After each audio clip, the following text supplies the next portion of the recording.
Okay, while installing an MSI, right, we can get some errors sometimes. Okay, and also we want to know like how the MSI is installing, what it is inside it, what is the installation directory, like that.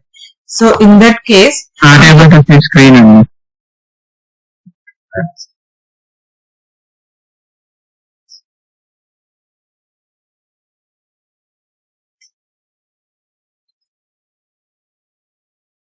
now you're able to see. Yes, Okay.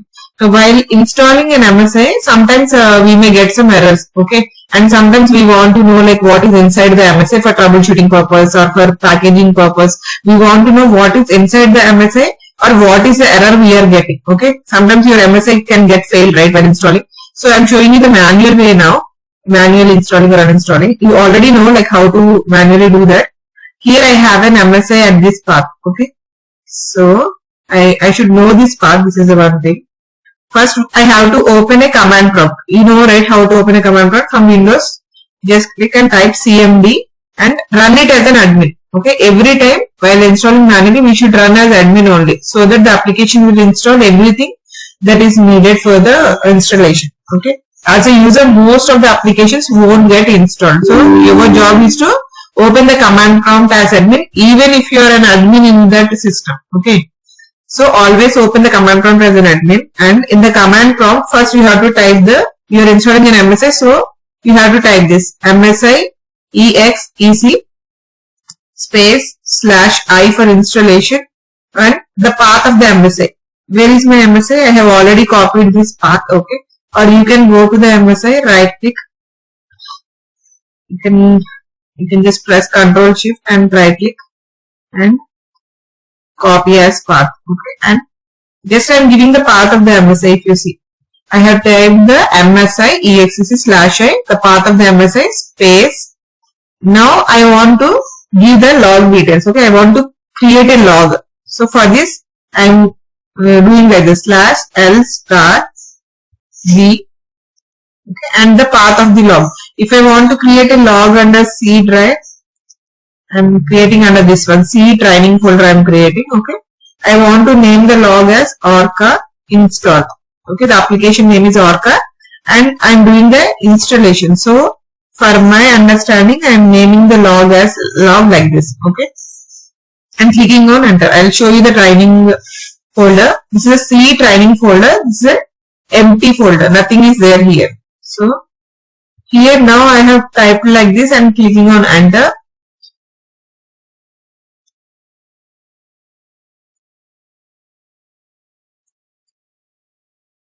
Okay, on clicking enter, it is showing me the window because I am not installing silently.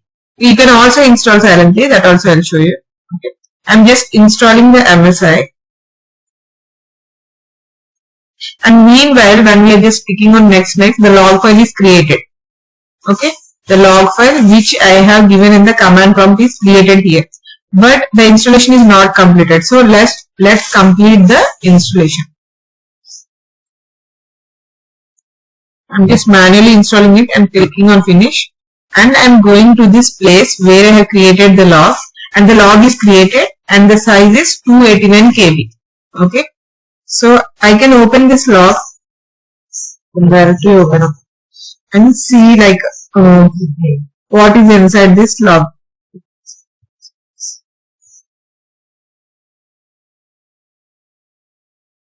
This is the log. So you can see like from where I have installed. This is the installation directory. Okay. What is the product code of this package, of this MSI? This one. Okay. The logging is mostly necessary when you have an error. Okay. When you have some errors in your package, you can create this kind of log file, and this is also a best practice to create a log. So if somebody asks you how we will create a log for an MSI, this is the one, /L*V and this one. Okay. And also we can create a log for uninstall also. So just the action is in your hands. I'm changing the /I to /X, and I'm creating one more log for uninstallation. Okay, uninstall.log. Okay, and now I'm changing the command, this one. Okay, you can also create this way. L*V is the right one, And if not also, if you forgot or if you have some doubt also, you can directly type /log also. Okay. In interview, please mention /l*v if they ask you. Clicking on enter, it is asking me for uninstall because I am uninstalling it. Now the installation is completed and you can see the log is created and it has some data. You can open the log and see what happened, okay? And what is the product code, what is the return values. If there is any error, you can see the error kind of, you can search with error, okay, like that. So here you can see the current directory from where you are installing, from the data related to the MSI, whatever the installation happened, all this data will be there. If you see step by step, you will have more data actually, okay. Action is installed, root drive is C drive, okay, like that. And the main point here is the return value. In install or uninstall, if you search with return value, Control F, return value. Okay. There are return values. These return values, here what you can see, return value of 1. Okay. And also you can see return value of 0. These are the return values after the execution of your MSI. In MSI, at this state of cost finalized, it is giving some return value. Cost initialized or finalized means what? The application is checking whether the system has required space for the installation. Okay. If the memory is full, you can't install a new application, right, in your mobile or like that. So similarly, the cost initialized is checking whether the system has space and it can install. Return value 1 means success only. For these return values, I have created some document and also link is there, Google link only. Okay, you can go through this. The way to install the logging is l*v or /log. And for the return values, these are the return values. This is 0. This is written in binary values actually. Okay. If it is 0, a function could not be, sorry, not this. If it is 0, it is success only. If it is 1, then the action completed successfully. If it is 2, ignore the first one. Okay? Not 0, this is not 0. 0 means success only. 1 means an action completely successfully done. 2 means if the user cancels the installation. The installation started, but user clicked on cancel. That is the case. Okay. And 3 means there is some error in your application. Maybe some network error, some application related error, anything. So you should troubleshoot. From the log, you should go to the log, see the return value 3 and surrounding the return value, what is the information.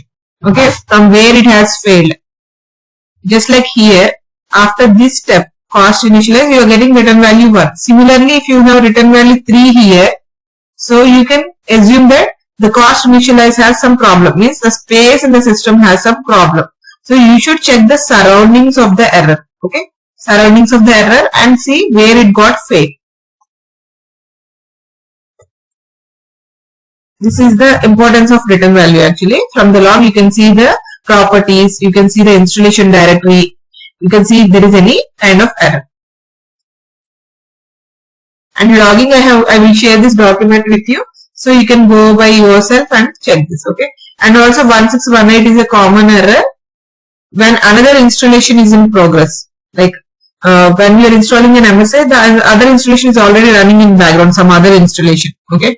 So in this case, it will show 1618, means only one installation can perform at once. So please wait till the other installation is completed. Okay.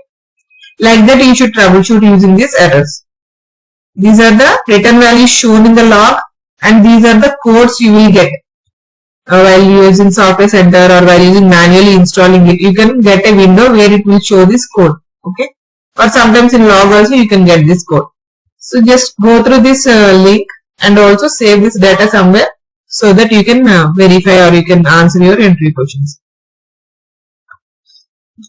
Any doubt in this?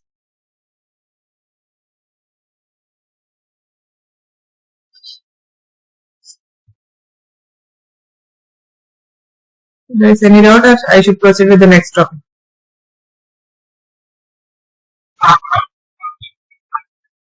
Now we are getting that errors like while installing that software. 3 to 4, that is Software Center, that is SCCM related. Okay. SCCM error here. This is a normal Okay. That is different. which you can get. Setup file issues, the installer issues. If your installer issue is not right, or if you have modified your MSI to MSC and made some changes, but this is not working. Okay, so you can troubleshoot like this, and it is always a best practice to create a log.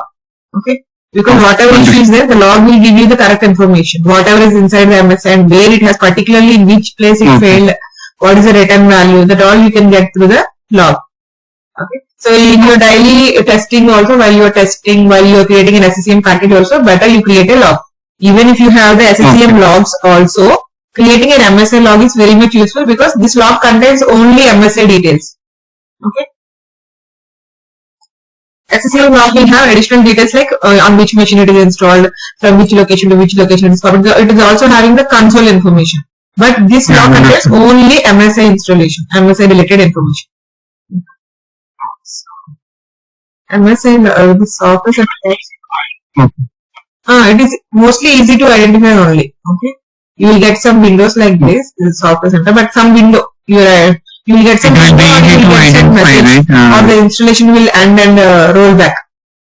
Okay, so when you find that the installation is not right, how you can find out the installation is not right? Once during installation, you will get a prompt, or you will see that rollback is happening. And you will see that the control panel entry is not formed. Okay, the control panel entry that is not formed, and also as a packager, it is your job to check the installation directory. Okay, C program files, etc. Okay, suppose this is the application, right? So always while installing manually and through Software Center also, you should see the size of the installation directory. If you think I am installing the free cam, right? So the free cam should have, this is a manual installation. So the size is this much, 46 MB. You should concentrate on this 35 files, 2 folders, this and the size. Okay.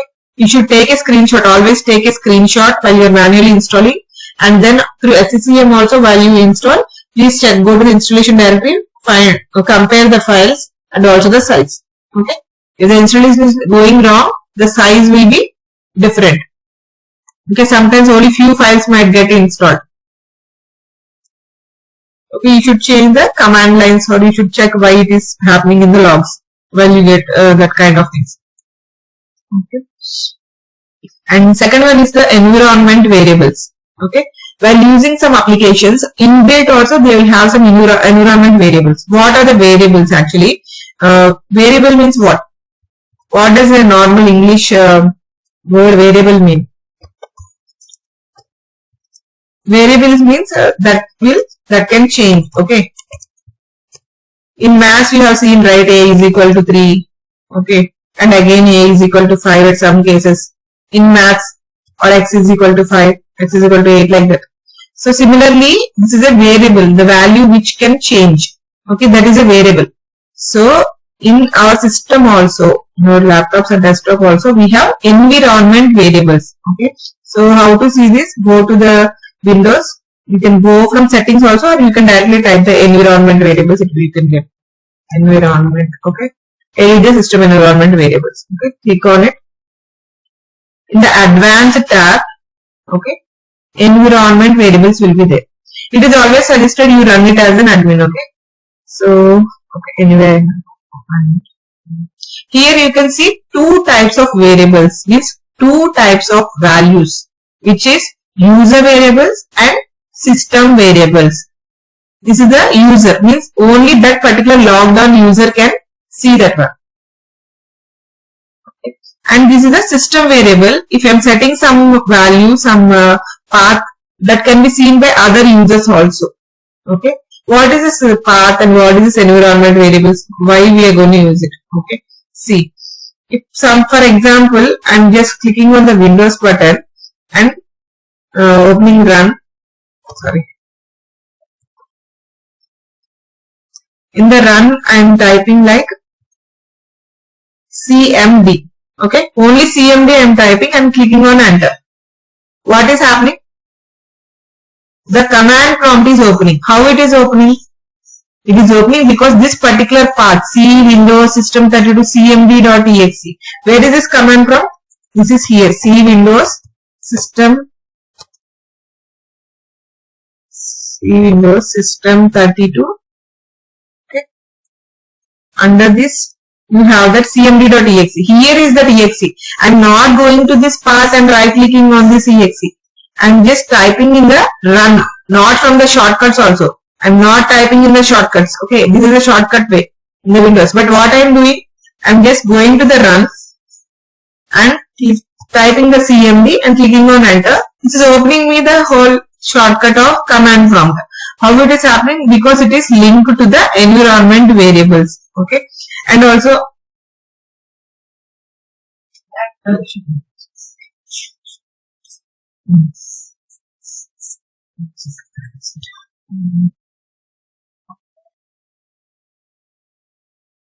like this only. Just like that, we have some path defined. See, this is the path, user variables path. And for example, you might also know as a package, you guys have the idea, right? App data. App data means user related paths. See, app data means user related. C users Amulya and the app data roaming. What is this path? This is the path related to only Amulya. Okay. So this is a user related path, not system related path. So if you want to open any such kind of paths, you should set that particular environment variables here. Okay. So like that variables, what we have set is path. Mostly the variable which we will use is path. This is a user variable. If I am setting this variable here,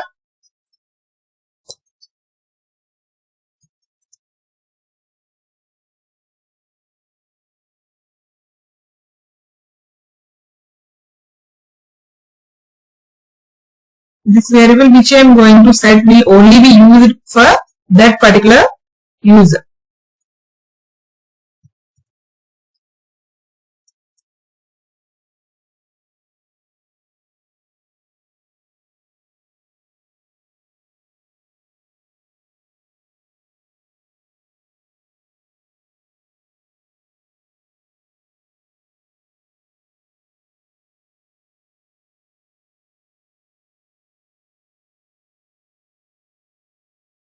See, I have created one environment variable for test in the user. Okay.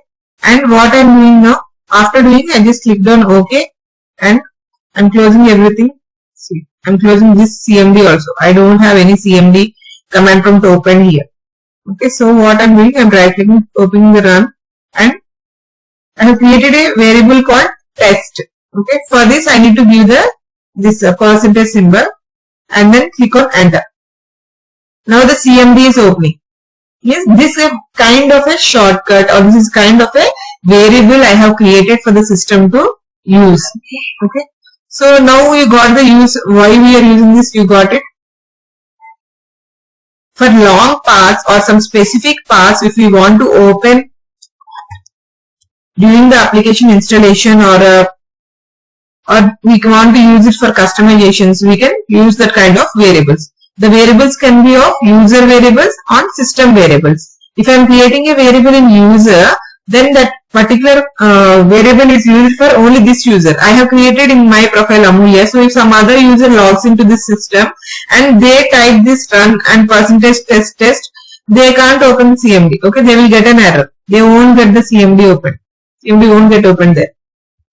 Okay, if I am creating the same thing here in the system variable, new system variable, variable name and variable value. If I am creating the same thing here and clicking on OK and logging off and logging again with the other user, then the same thing will work for the user. Okay.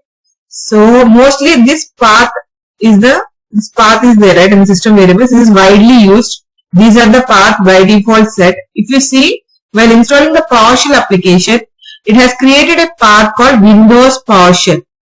Okay, Windows PowerShell v1.0. Okay, this is related to some other application. So the path variable is used for the PowerShell application during its installation or during open SSH applications. They can use this path for their particular purpose of installations and the functionalities based upon the vendor. Okay, if you want to create a new path, you can create it. click on new and create a new path. Okay. So if you want to create a new path, what you are doing, you are not deleting the previous ones for the path. Okay, particularly you should note about the path variable is, you should always append or prepend the values. Means if a new application came, okay, but your system already contains path values. Okay, this has path values which are already present, which are related to some other application. You should not disturb the path values which are already present. The path values which are already present should not be disturbed. You should create a new value either at the end. Okay, click on the end. Okay, I'm creating some value here. Windows test.exe something. Okay. So what I did, I created at the end. When I created at the end, we call it as append. Okay, append. Just remember, append. Append means you're creating something at the end of the app, end of the path. Prepend means pre means you know, right? That is before. So how will prepend? We can create a value and we can move it up.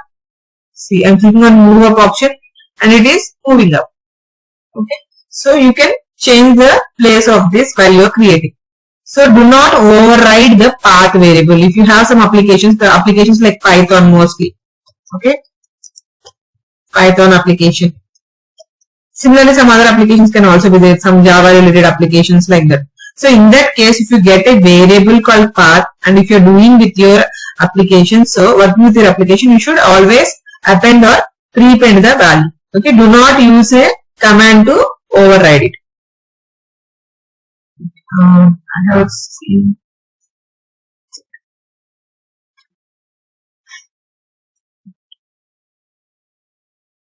Let me show you one small video.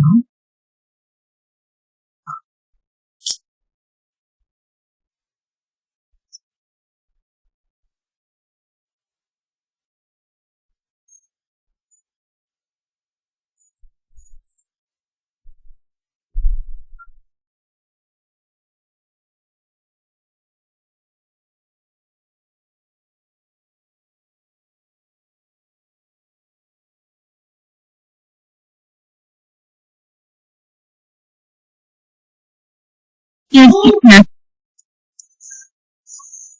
This here you can set the variable here. If you want to set a variable to a particular path or a name, you can set from here.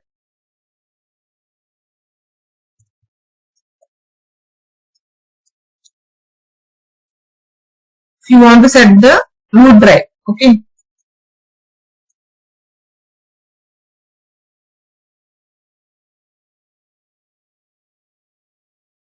User path or home path or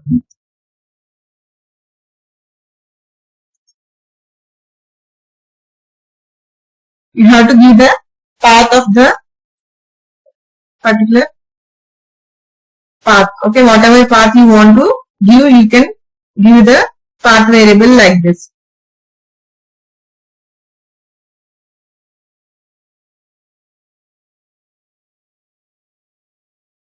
And I'll try to show you the Java variable also. I'll show you.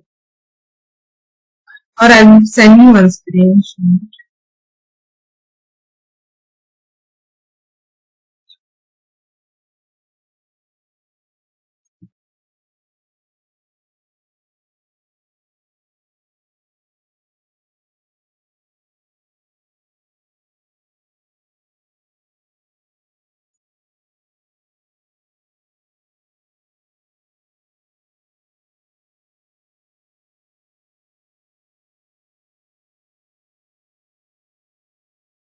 Okay, see, you have some standard variables. When you have some standard variables, you have to choose that name only. Okay, you have to choose that particular name and give the particular path.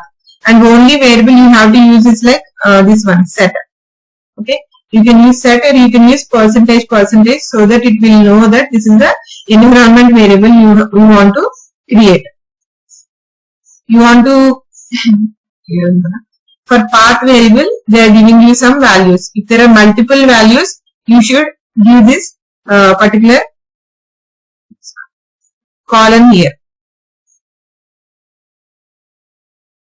so that it will install one after the other.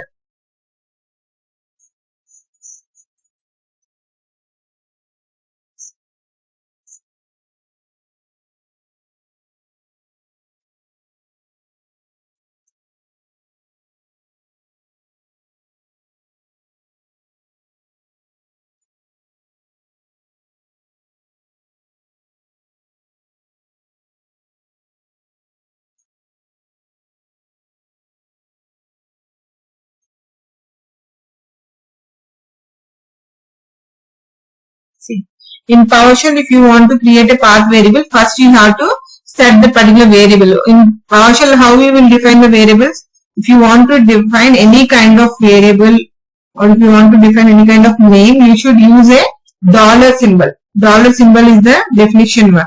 Okay. So you have to use a dollar symbol and then give the environment name and give the name of the variable which you want to use. Okay, here the point you should notice, you should use $env colon in PowerShell to define an environment variable. Env means environment variable. Then you should give the variable name. See here, what is your variable? Your variable is path, PATH. Okay, this is your variable, PATH. So what you have to do, first you have to mention this $env and say that this is an environment variable, and after colon you should give the name of the variable. If you want to define some other variable, if you want to define some other variable, if you want to define some OS, okay, then you have to give here OS.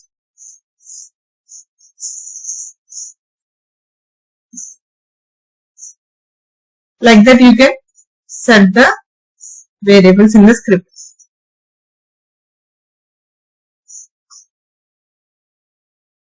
To set a new path. Okay, so if you want to append your new path, if you want to add to the particular path variable you want to append, you don't want to override, then what you should do? You should use this command of path, and you should, the point to be noted here is you should use a +1, plus symbol over here.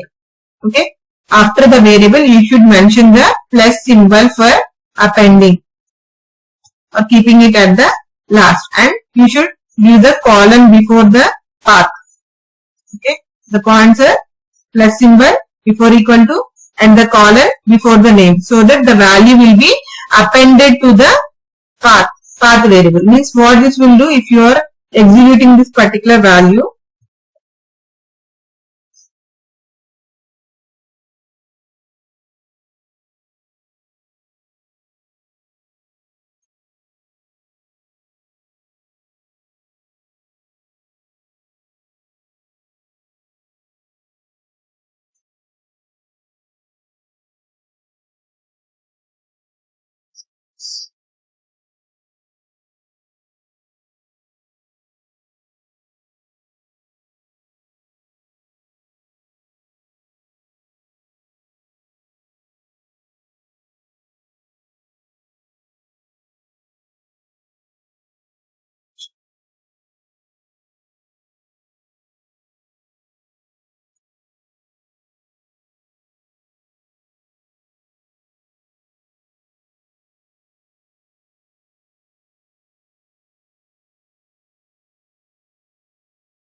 see here, observe the path. Okay, this path contains this C program file scripts. Okay, if I am trying to add one more here, okay. See, after C program files, I am changing the script to new append. Okay, so I am running this command again here, and I am running the environment variable path again. If you see here, before when I run this path, the path contains C program file scripts at the end. Okay, but after running this particular command and again running the path variable, I can see that the new path got appended. Okay, so what happened with this? The environment variable, the path got appended here, at the end. Okay.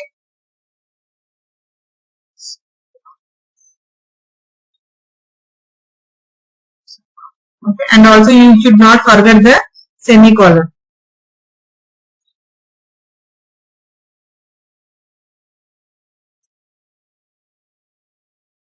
If you want to prepend it, okay, if you want to keep the path at the first.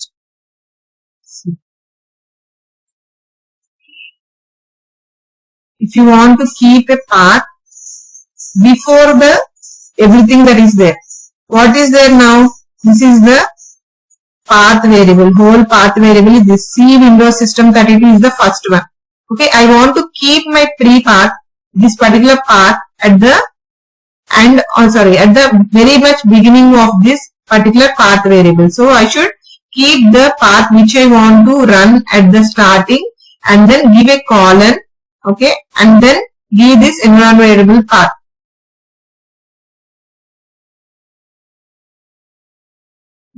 This point you are getting, we are just placing the path before the environment variable path, okay, then you are running this particular command.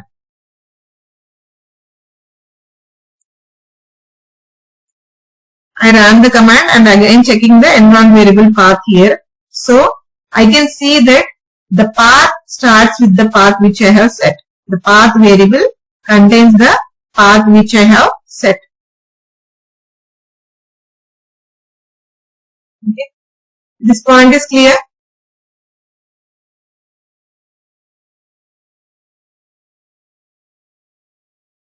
Are you guys there? Since you got this point, it's very nice.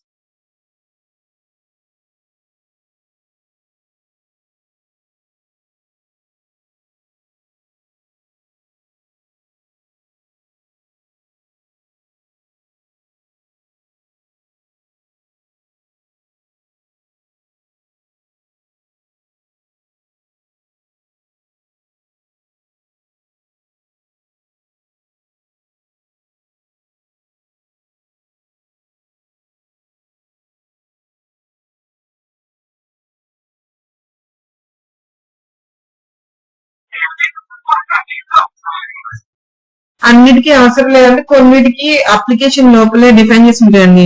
Java home, Java path అది ఉందా, అదొకటి. ఇంకొకటి Python, మీకు idea ఉంది కదా, Python application called path. If the path is not there, the application depending on Python, okay, whatever third party applications which are depending on Python, they might not work appropriately because they can't find Python is present on the system. Just like we see in control panel and confirm that the application is present, the other application which are dependent on some particular application will search in the path variable or in the variable which is set to that particular application. For Java, you should have Java home, okay, for example. Then only it will see that the Java is present in that application. Okay, so some predefined paths are there, predefined variables are there, which can be system variables or user variables depending on the application. Python I am telling because we have recently done that, and that is a user based variable. The user will find out the path in this particular user based environment variable, and if that particular path is present, the other dependent application will work. If not, that won't work, or that will say that Python is missing in this system, please install, something like that. Okay, so these are interdependent. And for some for system variables, the example is Java only. Java, Oracle, .NET. Okay, some predefined variables are set, and those are needed for the application to run appropriately.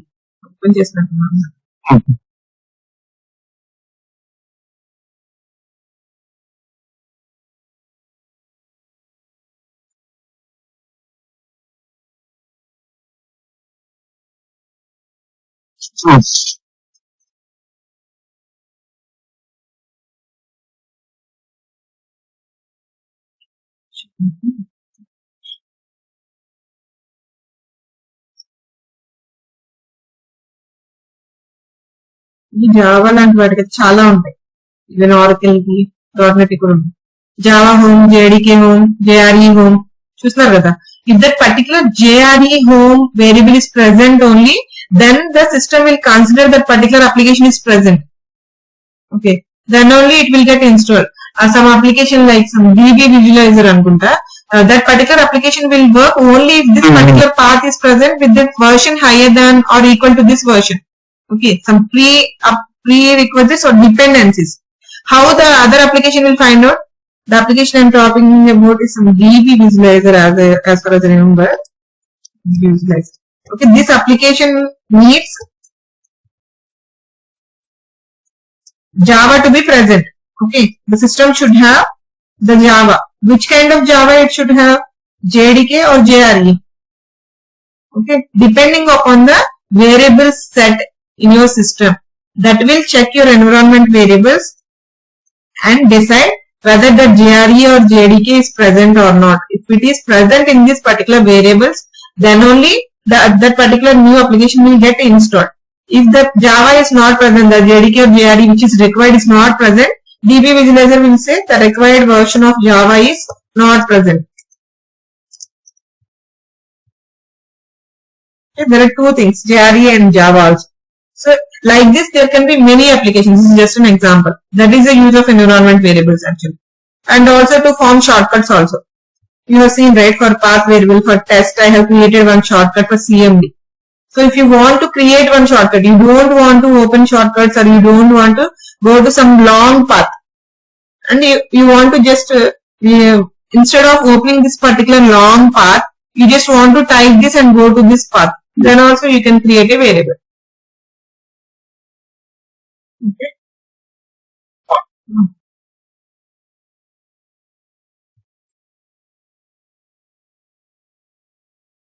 Okay, I'll show you the Python installation. Okay. Let's bear with me for 10 more minutes, please.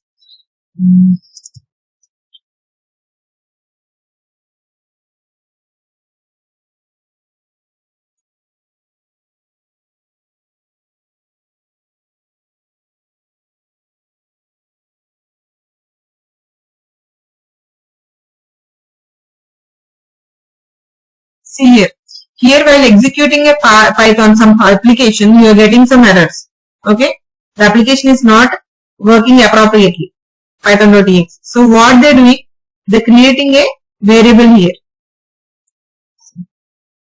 They're opening the environment variables and they are setting the path environment variable for the Python.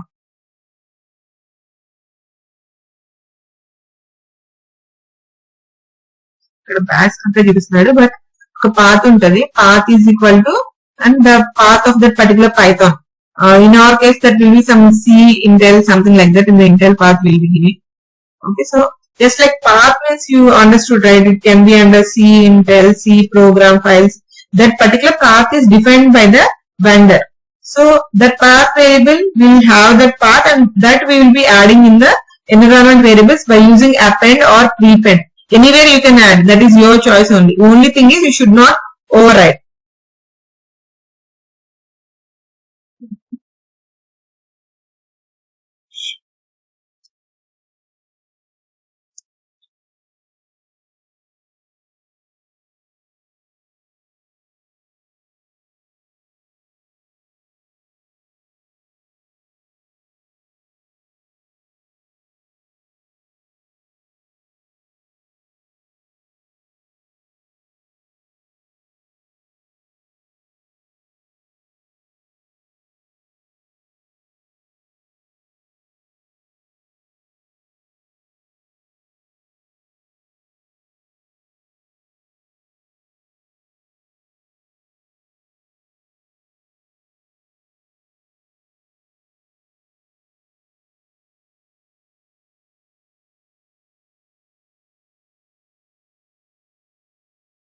ఇప్పుడు చూడండి, actually over ride చూపిద్దామని friends. In test 1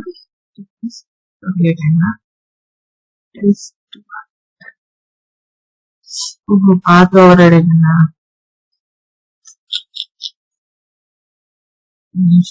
close చేసి open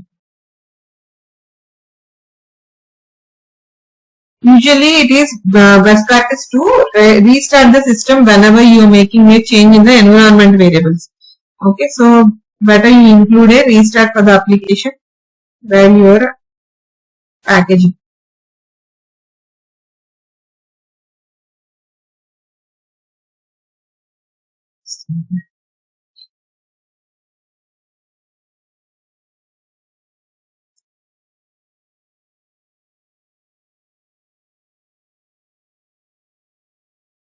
Usually if you run that particular variable directly without any plus symbol or without any kind of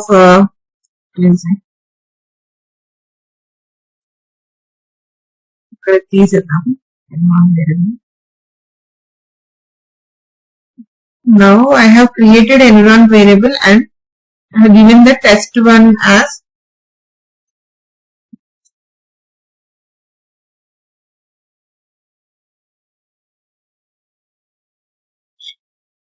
test1. I have given as some myself, right? So how do we can test1 is myself. After that I am changing the value of environment variable test1 to and running this path. So let's see that again what is there inside.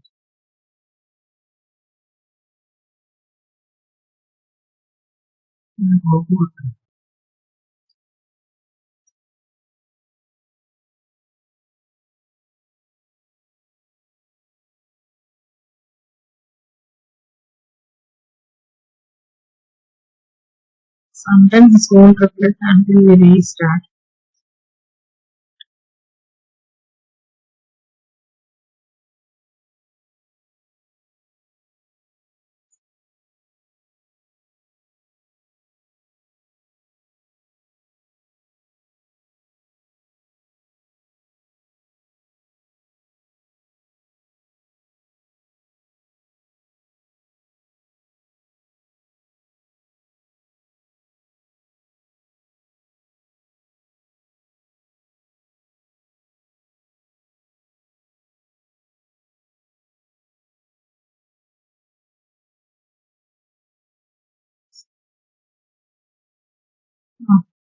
ఒకసారి నేను check చేసి send చేస్తాను మీకు over ride ఒకటి నేను చూపించాను over ride ఒకటి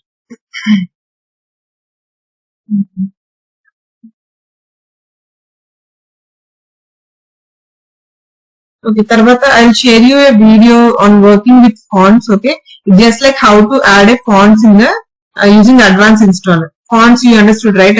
You're getting English language for writing. Similarly, in an application also, what kind of text you want to use, in which language that particular application or that particular application should work, and in that language also, what is the font? Okay, only we are concentrating on the font, not on the language actually. The font. You will see only the English fonts here, this Arial, like this fonts only. So how we will be adding this fonts using this? Okay, if you want to see, I can quickly run it, or in the document also you can see it. This is not a mandatory one, just for mostly you get some simple applications on fonts sometimes. So this is included here. Okay, if that particular font is not present, that particular functionality is not present. This is a simple one only, not a mandatory one. You have to see the extension of it. What is the extension of the font? That is TTF extension, .TTF.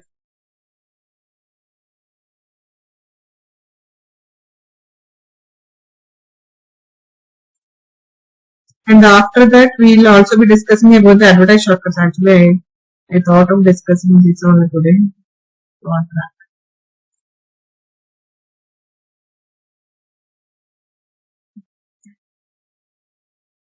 Anyway, I've covered the video, so shortly I'll show you what it is.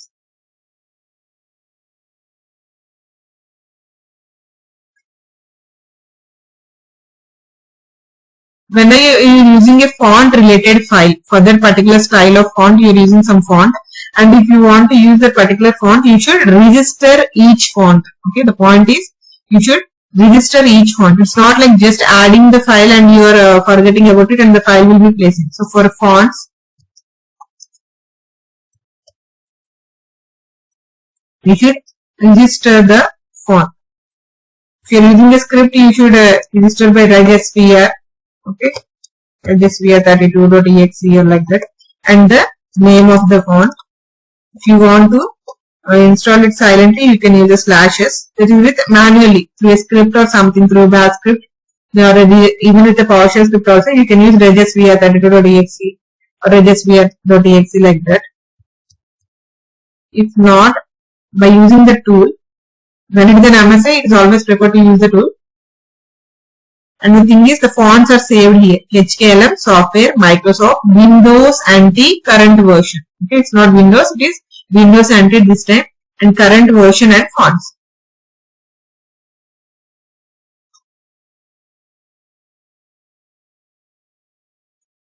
From here you can see. You should come to the files and folders section. And you should go to the fonts tab here. Okay. If it is not there, you can create this particular structure. If it is not there, you should go to the target computer, create a Windows volume, and then under that you should create a fonts folder.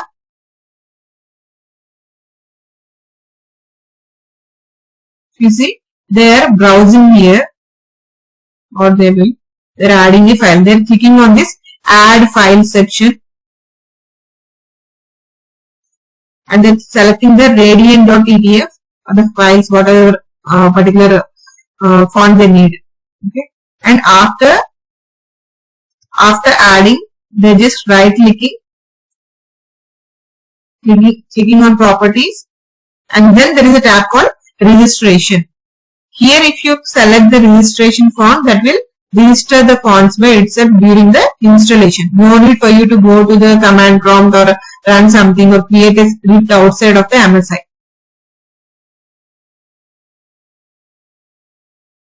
Okay, what you did, you got it right. Just I'm repeating once again. If they just went to this Windows volume, Windows and fonts folder, and they just clicked on add files and browse the files which are needed for the fonts. This will be given by the persons. For packaging, whatever binaries we received, the same team will be giving you. After adding this, right click, just click on properties and then go to the registration tab.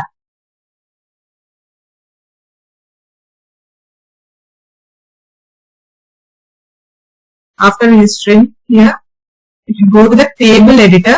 Okay, here you will be having all the tables. Registry table is also here.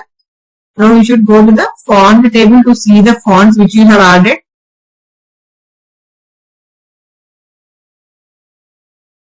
And also in the registry table also, if it is registered, that entry will be found. Okay, so for registration, self-registration of fonts, if you have any font application, you can directly open your MSI and do like this. If it is an always an exe, try to convert it into an MSI using this particular tool, any tool you have. If you're not able to convert, and if you after converting the application is not installing as expected, then go through a script which is a PowerShell script or a bash script. Mostly PowerShell is preferred, so go to a PowerShell script, just run the exe which you want to run, copy these two files using the copy file particular action, and then register using the regsvr.32. Okay, you can also see here.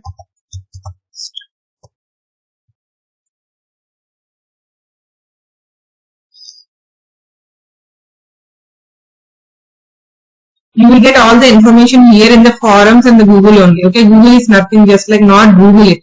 It is like a forum kind of things. You can also see the forum discussion also. Registering fonts like that. Everything, whatever is related to your particular task, you can Google in the forums also. While we are learning that, this is our guru actually. Nobody told us like what to do step by step also. The thing is like you should self-motivate ourselves. We know the topic, we know something, so we should go through the forum discussions like this, and we can get some information and we can use it in the packages. When you do it on your own hands-on, right, that will be like more effective. And share your forums. You can just type the topic name and type the forum discussion. You will get the forum discussions. Okay, if it is not getting it, the search you have done is wrong. You just modify the words which you have used. And also shortcuts, advertise shortcuts. In MSA you have shortcuts, right? Anyway, you know what is a shortcut. You just click on Windows. You can open any kind of thing. This is all the shortcuts. Okay. So just like Word document or anything. So these are all the shortcuts. So in MSI there are two types of shortcuts. Advertised shortcuts and non-advertised shortcuts. I am directly telling you what is the basic difference between two. You can directly answer in the interview questions also. Advertised. Advertised shortcuts and non-advertised advertised shortcut. One is the shortcut which is present in the MSI. So you are creating a shortcut which for a file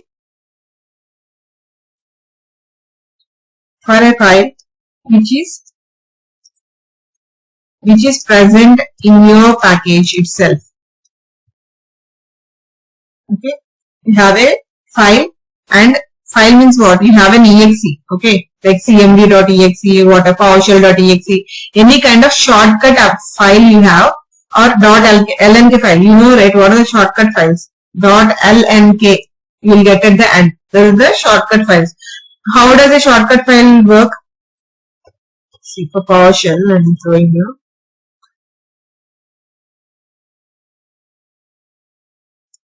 For CMD.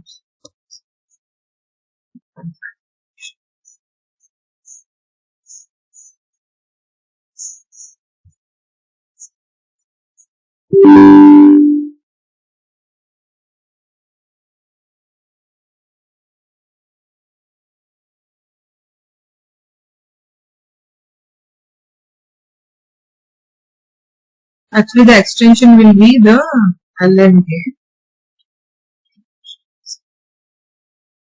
Showing the target now.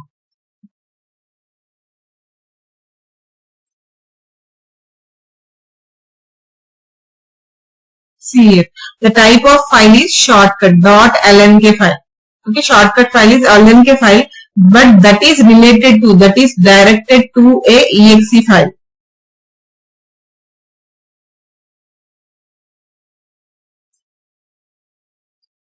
See here, this is a shortcut. Command prompt is a shortcut here. If you can see, the type is shortcut, but this is not the actual file. The actual file is somewhere in the here in the open file location. This is the file cmd.exe. Using the shortcut, you are launching this particular cmd.exe. So the shortcut extension is lnk file, and in the background you will be triggering the .exe files. Okay. So the shortcut can be advertised shortcut or a non-advertised shortcut. Means you are creating a shortcut for a file which is present in the package itself. Okay. You have a package, they have provided you some files. Assume these are the files. This is the file you want to create a shortcut for. Right click.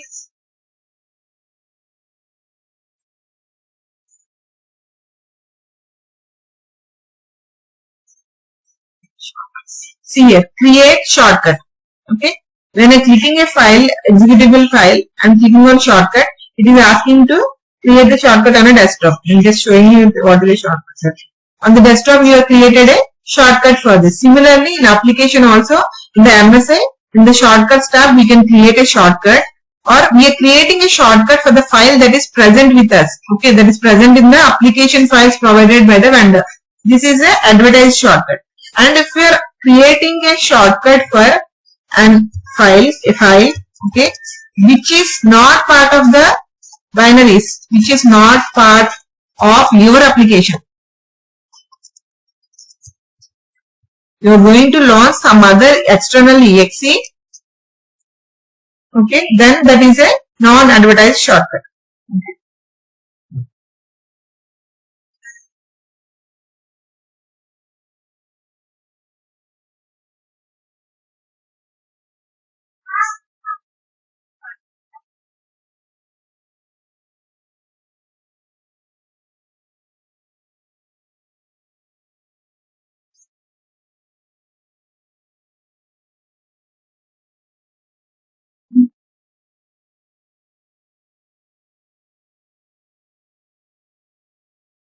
After this session, also go through this advertised and non-advertised shortcuts and also these environment variables. Error codes that should be in your mind while you're troubleshooting.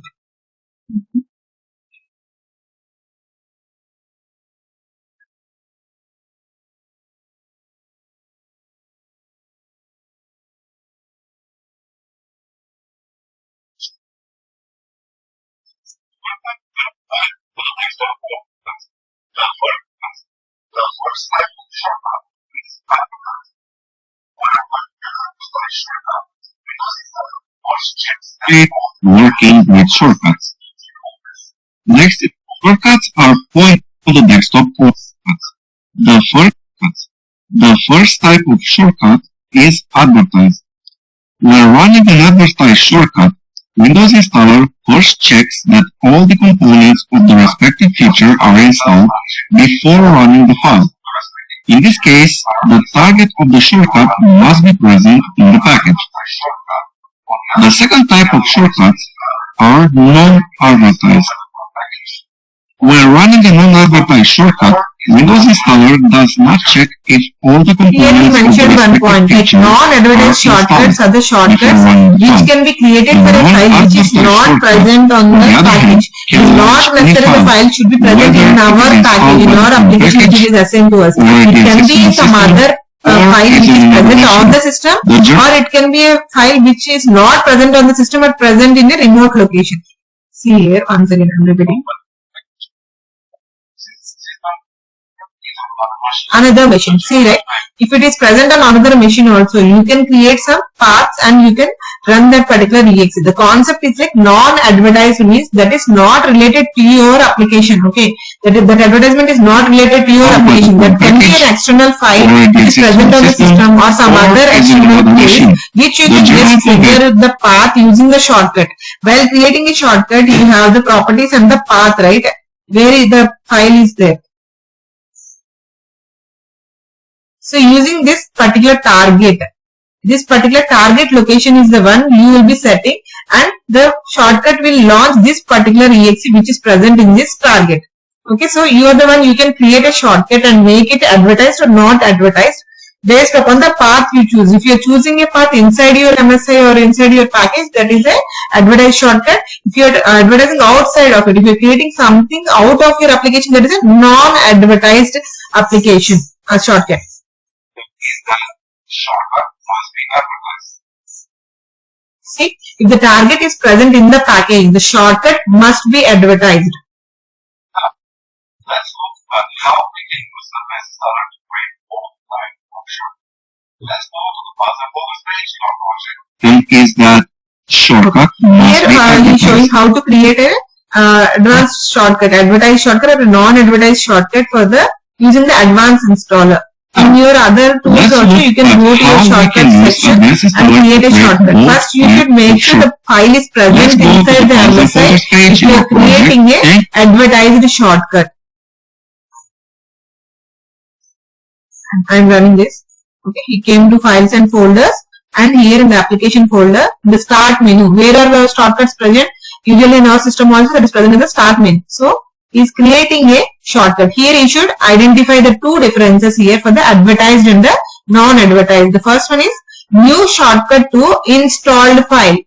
New shortcut to external file. Installed file means what? The file which is present in your package, which is going to be installed by your package. That is the advertised shortcut. And the new shortcut that is external is the non-advertised shortcut. So first he is choosing the installed file advertised shortcut. He is selecting the file which is present in your package. In this MSI, whatever file is present, that he is selecting. Now, because example of BBC is over. Now, advertised shortcut checklist. Okay. This is the main point you should tell in the interview questions. Insert them. And click OK.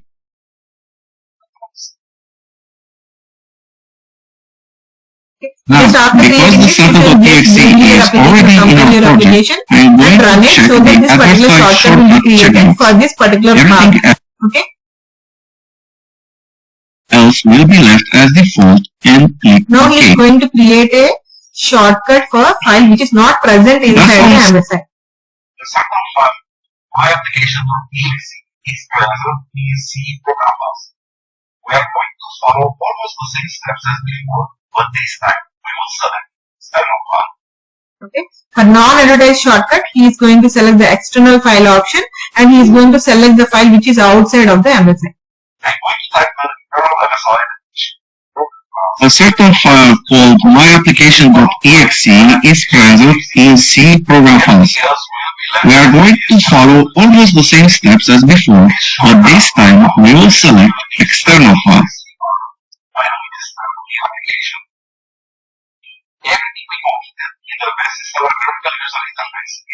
I'm going to type the internal MSI definition of program files in the shortcut destination box, followed by whatever shortcut we myapplication.exe. create, whether it is an Everything else will be left as it is, and I will click OK. shortcut folder. Okay, the two This shortcut will now point to the external exe file when we install the application. Even if I'm doing the same thing we now do it, in the best installer graphical user only the interface is concept you need to reflected understand in the is how to MSI create it, shortcut what it window. is, how to create it. If we have a look there, Sitaram, you got the point. What is the advertised shortcut and what is the non-advertised?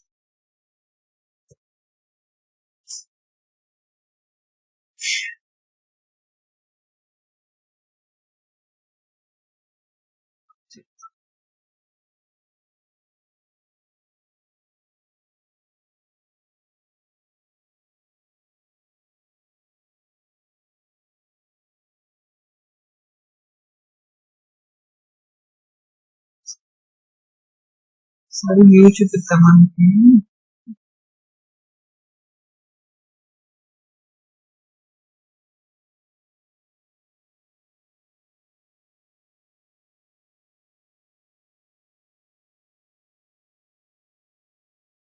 So this is a view of a advertised and a non-advertised shortcut. If you are selecting some particular path in your application, okay, that is one kind of advertised application, and if you are selecting some external application, that is another application.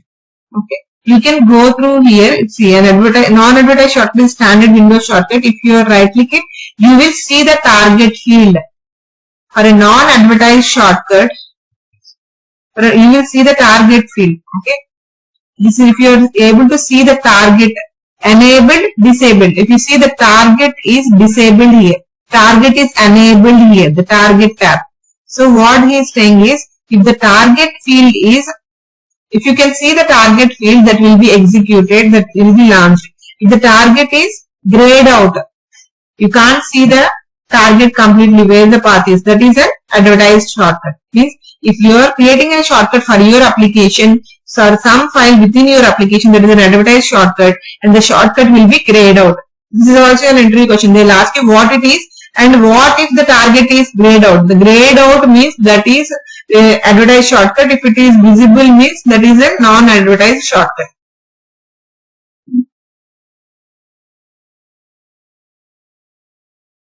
That's it for today. Okay. These are the basic topics. Next week I am going to show you how to create an Office application using the SCCM, okay, or the package. How we will create a package for a Office and how we are going to create it. This is a short document. Anyway, I will share it with you.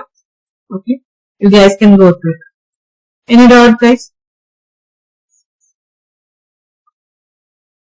If you want to explore more rights for everyone, like, please start giving your interviews even if you are going to fail. Okay. If you start giving your interviews, you will know what are the questions asked, which way they are going to ask. Okay. How you can explore things. Knowing the concept